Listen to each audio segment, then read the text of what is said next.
Hey guys, so recently I did a resin geode piece, and when I did that piece I had some resin left over that I poured over a piece of wood, a star-shaped wood, and a lot of the resin fall off ended up falling on parchment paper because that's what I like to work on since it's really easy to clean up.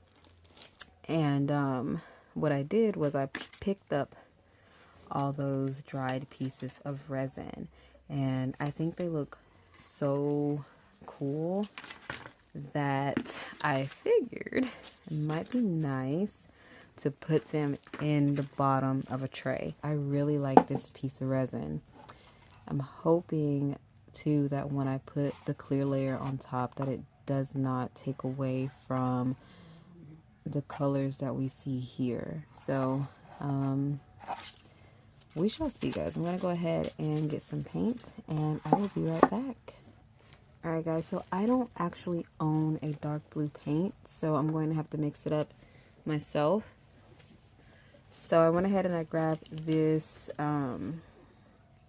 ultramarine blue from Sargent Art and also the ivory black from the same brand, and I'm going to go ahead and start mixing the paint until I get the shade of blue that I want. And I'm just going to use this cup. I know it looks like it has stuff in it, but this is just dried resin. So mixing the paint in this is not going to have any effect on the paint itself. So we're going to make this mostly blue. And make sure that you shake the paint up. Actually, I guess that doesn't really matter because you'll have to also stir it. But I try to man. So, I don't know. I'm gonna mix a good amount up because I want there to be enough for the tray. So for the black that we're adding in, you want to do a little bit at a time until you get the shade of the depth of blue that you want. So I don't just like go in with a ton of black, because if I put too much then I have to go and start trying to add blue to compensate, and it's hard to overcome black because it's so, well, it's dark because it's black. Well, as you can see, the color has deepened up some.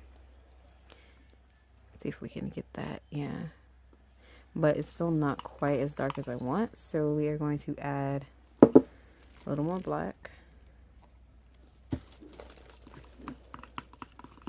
So this is the color that I want to paint the tray in, and I'm going to use this piece of already dry resin at the bottom of the tray after I paint it and let the paint dry. So I'm going to put my little resin scraps to the side and bring that tray back. So let's go ahead and start painting this tray. I'm not going to record the entirety of me painting the tray because, I mean, once I start, I feel like you guys pretty much get an idea of what painting a tray entails. Maybe. I don't know. But I did want to show like how I mix the paints, and I actually really like this color. Once it dries, I think it's going to be a really nice shade of blue. And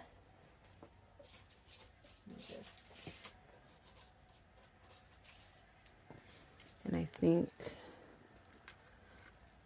yeah, I think it'll look pretty nice inside.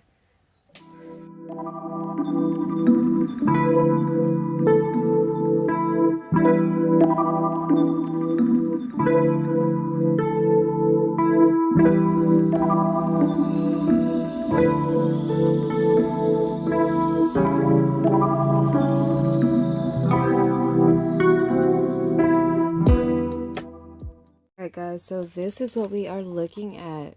It's just a really pretty blue, and I think instead of adding another coat of paint, I'm just going to keep it like this because I like seeing the wood grain patterns in there, and I think it looks really pretty.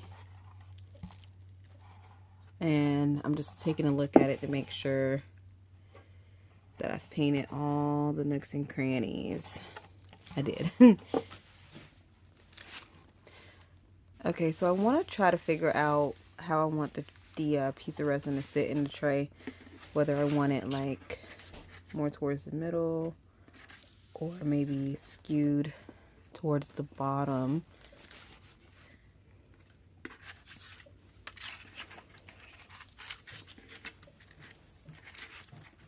Or even like that. Let me see. It's really pretty. Figure out, like, do I want to be extra? Do I want to be simple? Oops. Ooh. It finally fell apart. So that is cool. So do I want to just put like a piece up here? And then maybe another piece down like this.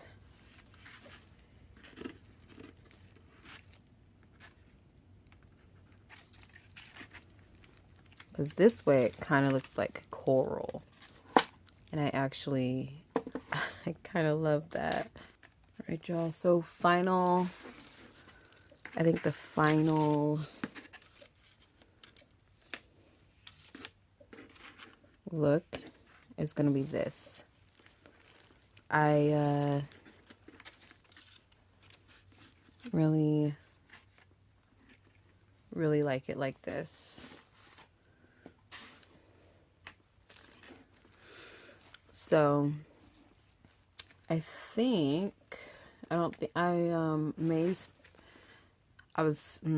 going to spray some glue down so I can actually connect this to the tray. And that way when I go to pour the resin, this doesn't move, because I'm not going to want to come in here and keep, you know, scooting this over and stuff like that.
Alright guys, so I have let the glue dry, and then what I also did off camera the next day is I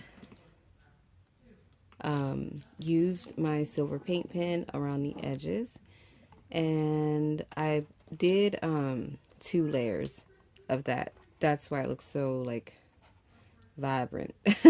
But I also went ahead, and if you can see that there's a bit of a sheen, I went and used my crystal clear glaze spray, and I put it on all of the outside edges as well as the inside walls, just to get that extra protection there. So I'm going to put the layer of clear resin in the bottom, and the only thing I'll have left to do is I'm going to also at the end glaze the bottom of the tray, and that way it kind of matches everywhere else, and it gives it a little bit of that water resistance. And in case I didn't show it earlier, this is the Carline Triple Thick Crystal Clear Glaze. I love this stuff. It's like $5 at Walmart. So yeah, I have the resin already mixed up here, but I'm going to go ahead and get my mask on, finish mixing it, and then go ahead and get it poured. Okay, so this is a 13-inch long tray, and it is about 6.5 inches wide. So I'm doing the 1/2 cup of resin just to cover the bottom. And that's it, my friends. That is it.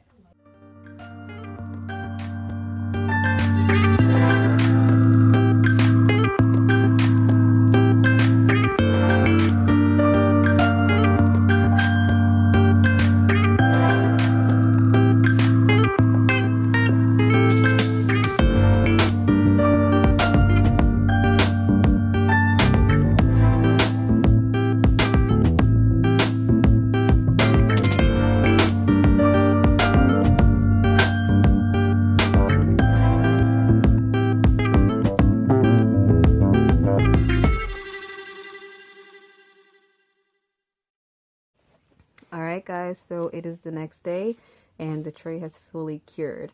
Overnight I did have something sitting over the top to prevent any dust from getting in the resin, but this is what she is looking like, and I think that she is very, very nice, and it just really reminds me of a piece of wild coral. But it's super pretty and very simple to do. So hopefully this video was helpful if you're wanting to do something like this, or if you just want to do a tray and you're not really sure where to start. If you have any comments or questions, or if you have any constructive criticism, or just want to say hey, don't forget to comment down below. Also, if you feel so inclined, please subscribe and like the video. Thank you so much for watching, guys, and I hope you have a great day. Bye.